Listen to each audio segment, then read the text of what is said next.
Meu nome é Beth Gueiredo, estou hoje aqui de escritora. Só que a minha vida começa um pouquinho antes da escrita, né?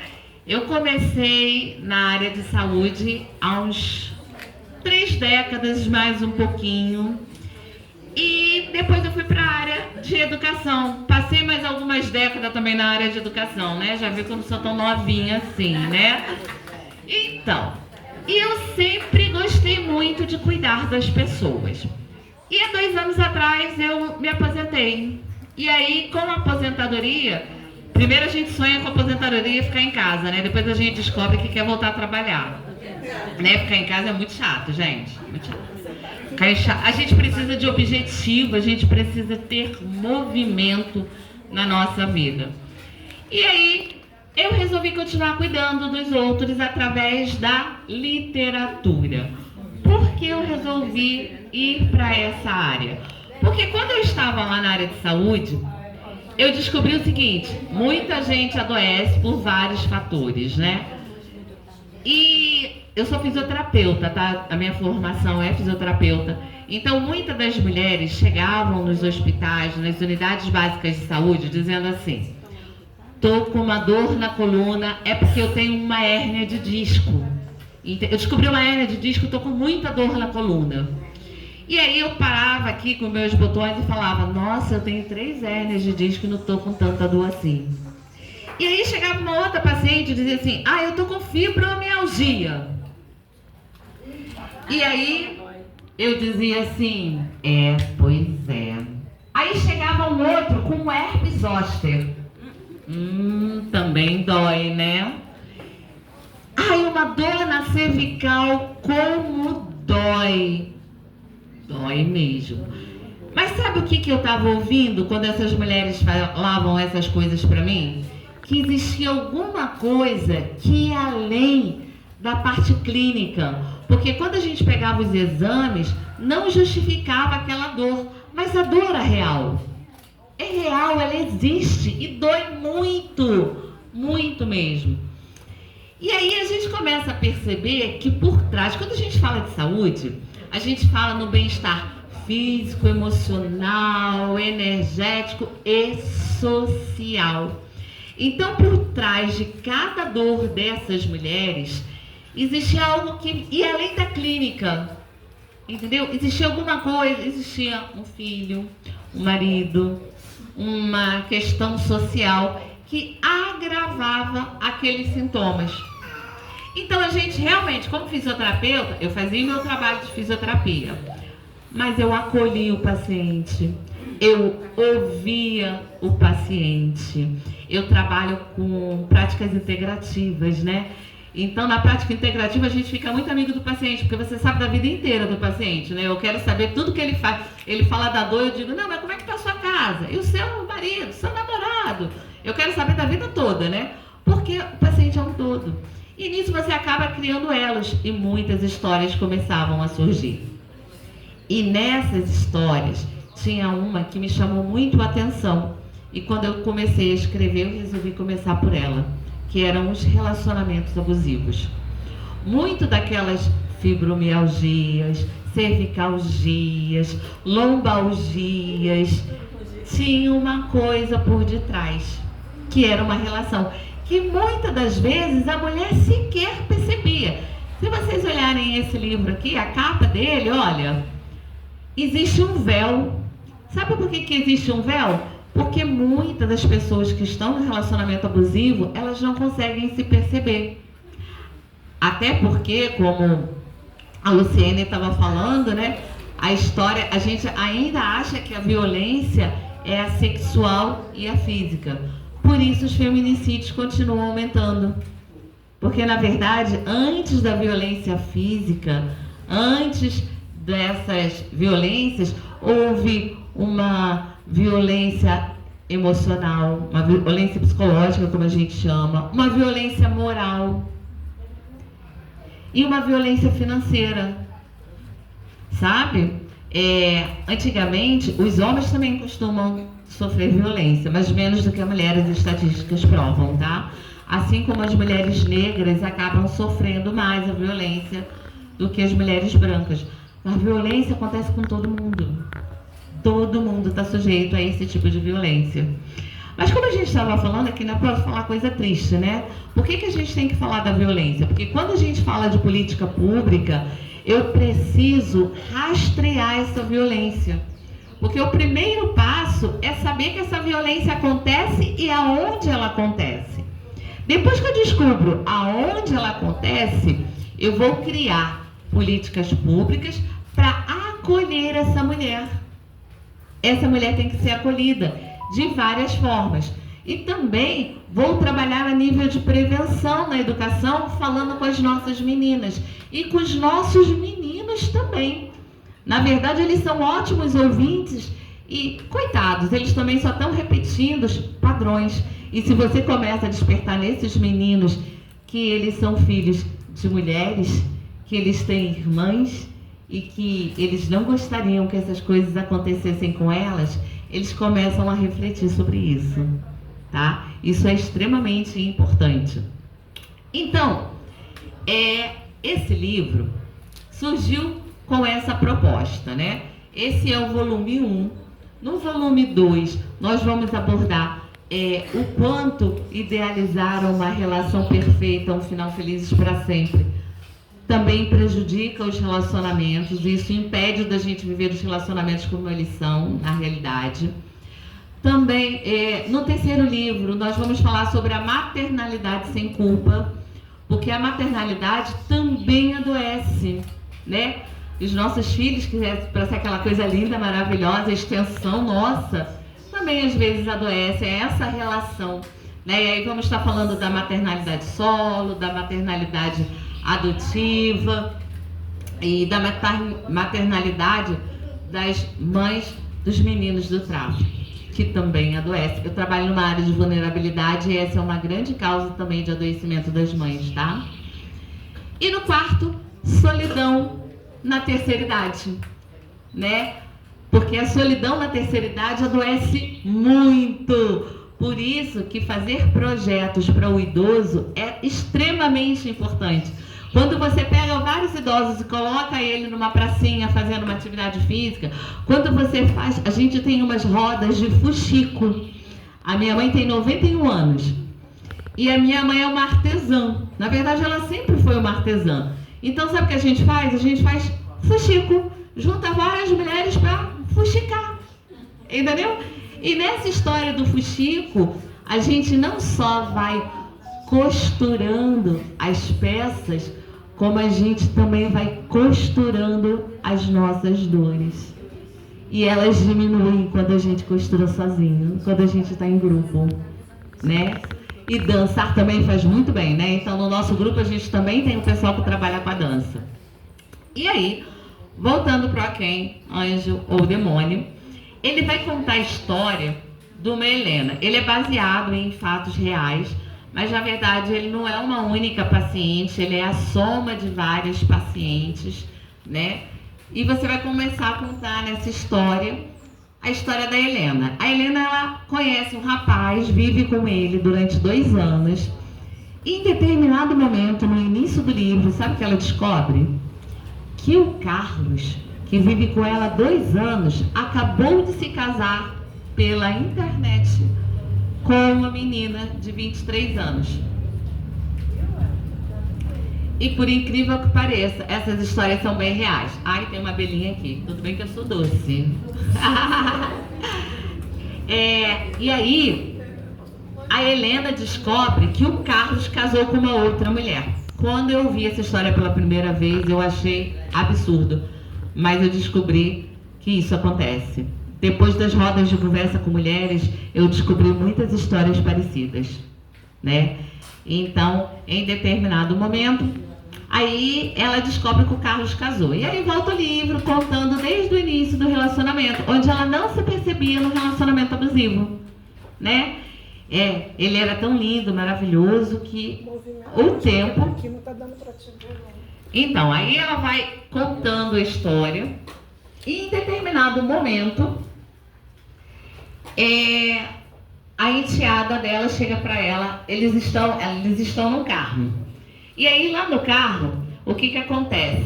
O Carlos grita com a Helena quando ela faz uma manobra. Ó, deixa eu contar pra vocês, o Carlos nunca dirigiu, tá? Mas ele mesmo assim gritou com a mulher que estava do lado dele quando ela fez uma manobra. E aí o que aconteceu, né? Aí falou, é coisa de mulher só faz barbeiragem, todas aquelas histórias que algumas de nós já ouviram em determinado momento, né? E aí a filha do Carlos está dentro do carro, a enteada dela, e quando sai do carro fala assim, olha, minha mãe nunca deixaria o Carlos falar assim com ela. Aí sabe o que a Helena fala? Ela vira e fala assim para ele, gente, olha, não, ele está nervoso. Eu deixei ele nervoso por causa da minha manobra, a culpa é minha. Entendeu? Quantas de nós já nos culpamos por coisa que nunca tivemos culpa? Quantas vezes nós desculpamos coisas indesculpáveis? Ou será que é amor? Ou será que isso se chama dependência emocional? Né? Na verdade, o que acontece, isso até me arrepia até hoje. Entendeu? Isso. Só que isso talvez não seja esse amor de verdade. Na verdade, a gente às vezes, por uma questão histórico-cultural, a gente aprendeu que mulher tem que fazer tudo, tem que ser serviente, tem que ser boazinha. E a gente repete isso e até ensina isso para os nossos filhos, né? A gente manda a menina lavar louça, e o menino a gente não manda. Entendeu? Então, é questão da gente repetir padrões que precisam ser reavaliados. E aí a gente tem que conversar sobre isso, né? Tem que ter conversa. Sem conversa a gente não consegue mudar esses padrões.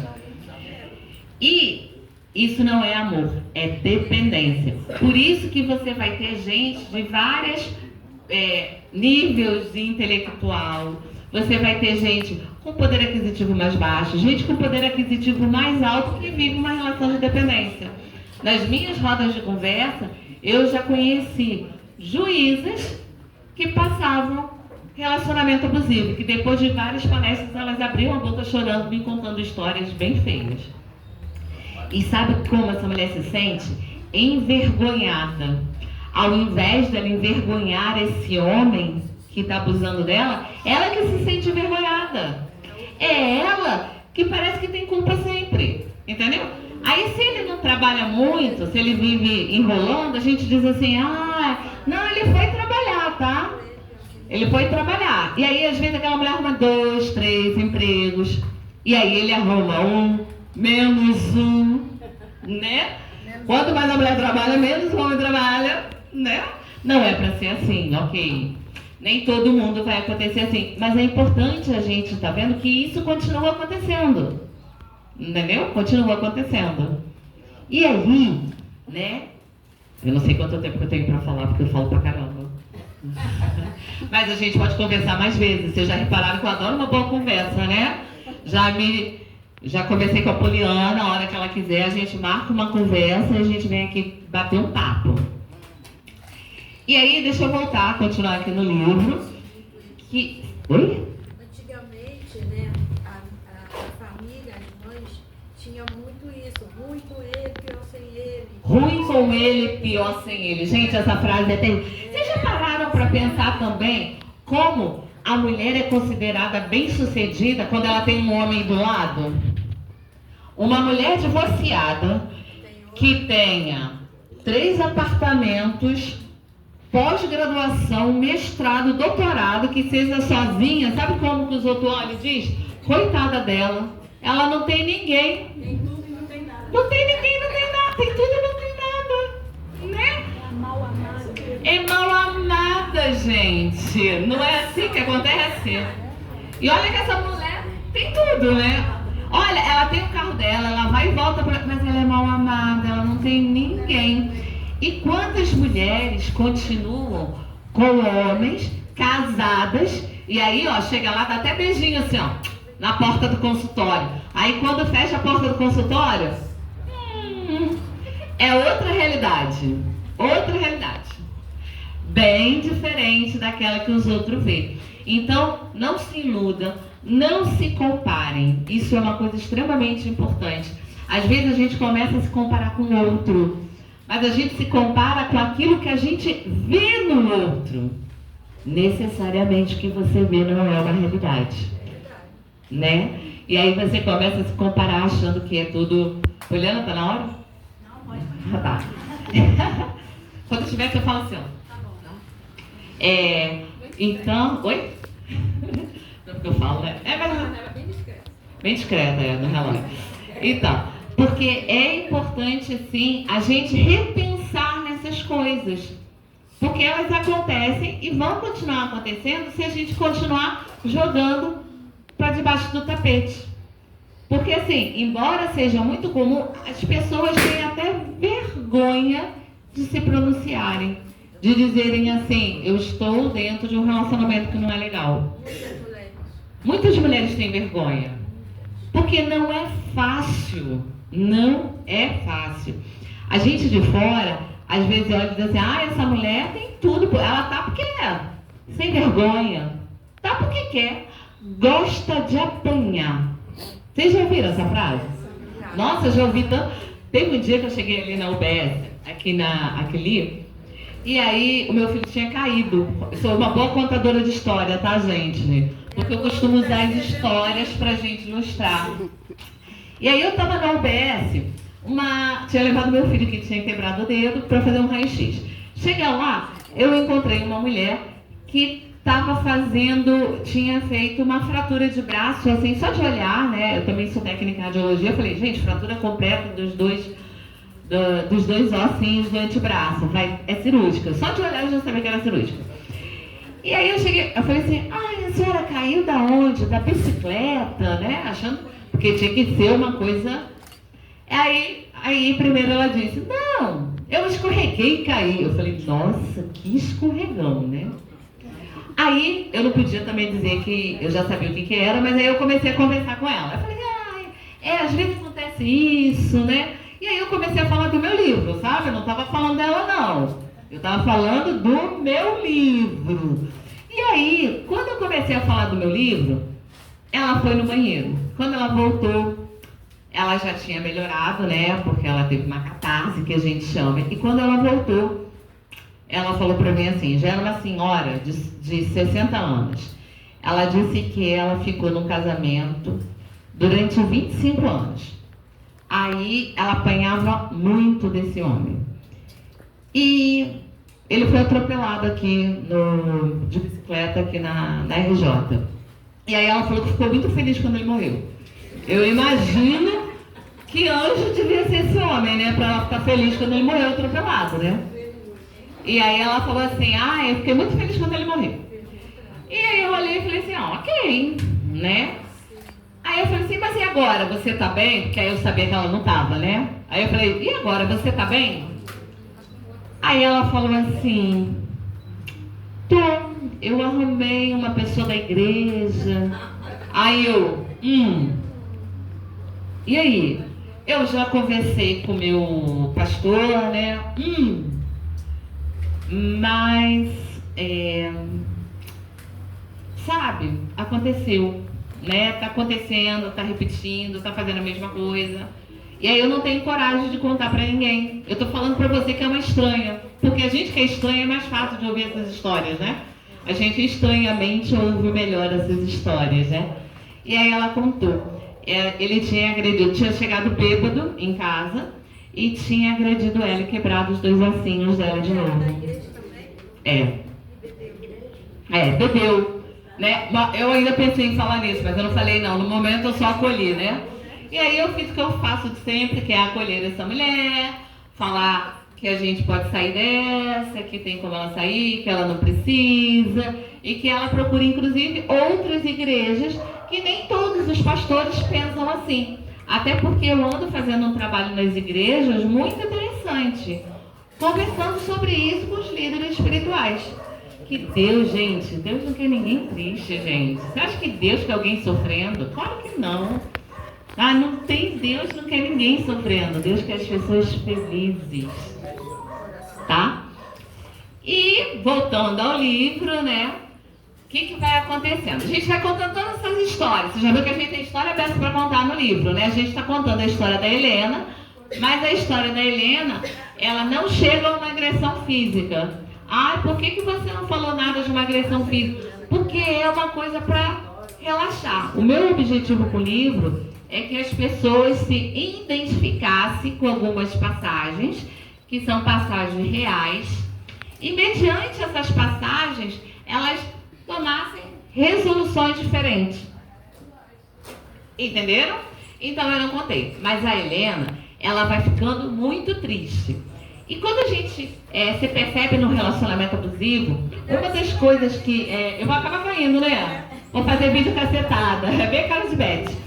Então, uma das coisas também que acontece quando você está no relacionamento abusivo, que a gente não percebe, é a história do isolamento social.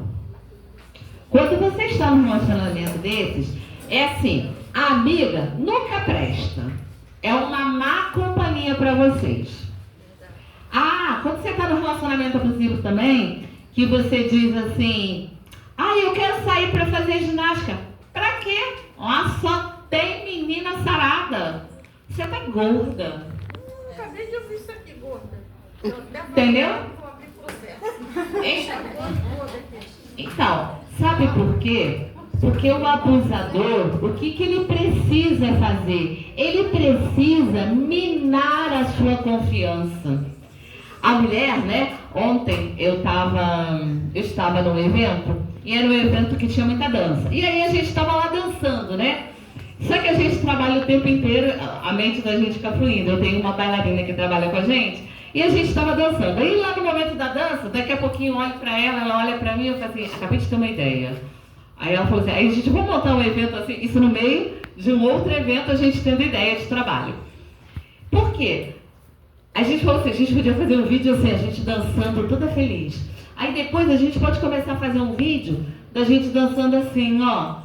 Quantas vezes a gente está dançando e brincando, e aí o cara que está do lado fala assim, se comporta, gente, não é assim não. Essa roupa não ficou legal para você. E aí você vai começando, a roupa vai ficando comprida, vai perdendo a cor, né? Você deixa de usar os laranjas, os vermelhos. Não que o branco não seja bonito, não que o bege não seja bonito, mas você vai perdendo a cor, vai perdendo o brilho, né? Você deixa de sorrir, né? E você vai ficando cada vez mais sozinha, cada vez mais apagada, cada vez mais só, né? Porque quanto mais só você tiver, mais fácil você ser manipulada, né? Você se sente excluída. Por isso a importância de procurar ajuda. Por isso a importância de procurar outras mulheres. Procurar sua ACS, né? A ACS é sempre muito amiga da gente. Aquela mulherzinha que vai lá do posto. Então, adoro a ACS. A ACS é maravilhosa. Vocês podem conversar com a CS, bater um papo, perguntar a ela onde você vai ter ajuda, onde você vai ter recurso. E aí você vai ter. A Helena também perdeu o brilho. Eu vou ler um pedacinho do livro para vocês, nessa história de perder o brilho. Se eu achar que é porque eu não sei como é que vai cair.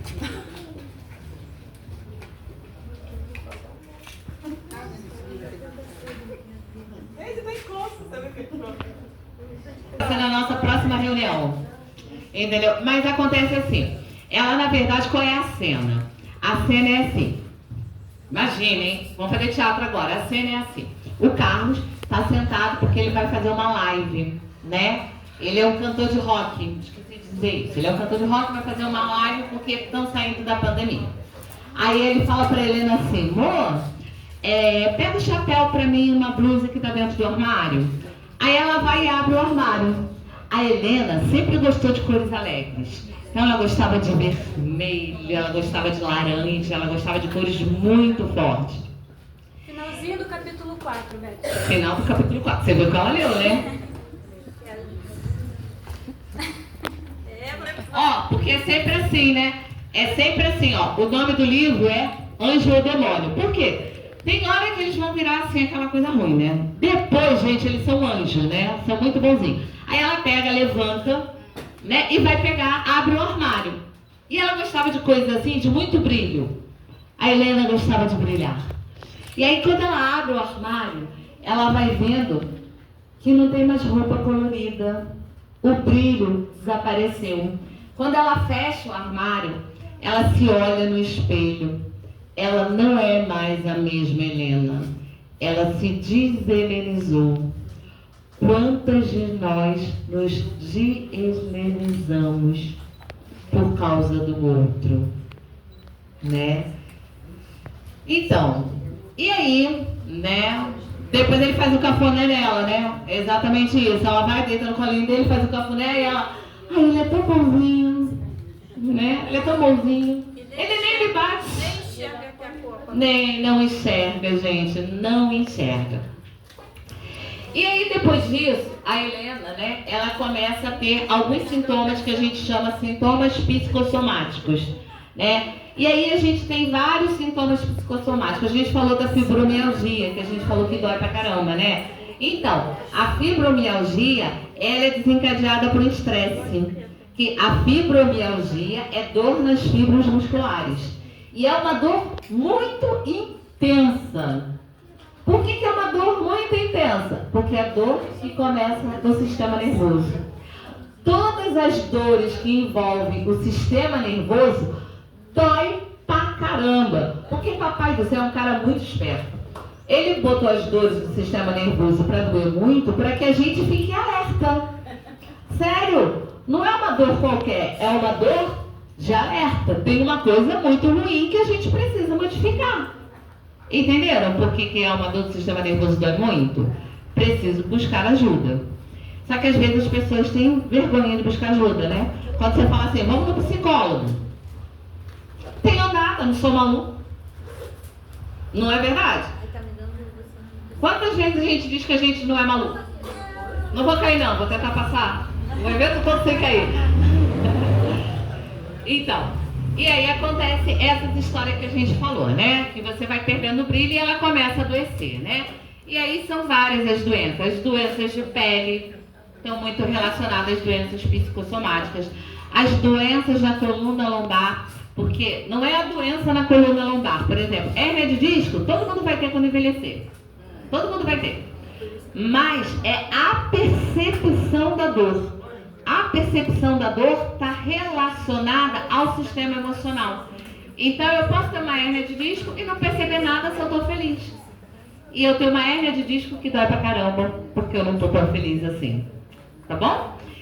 E a Helena, ela vai ficar num quadro de depressão. Ela vai ficar muito deprimida.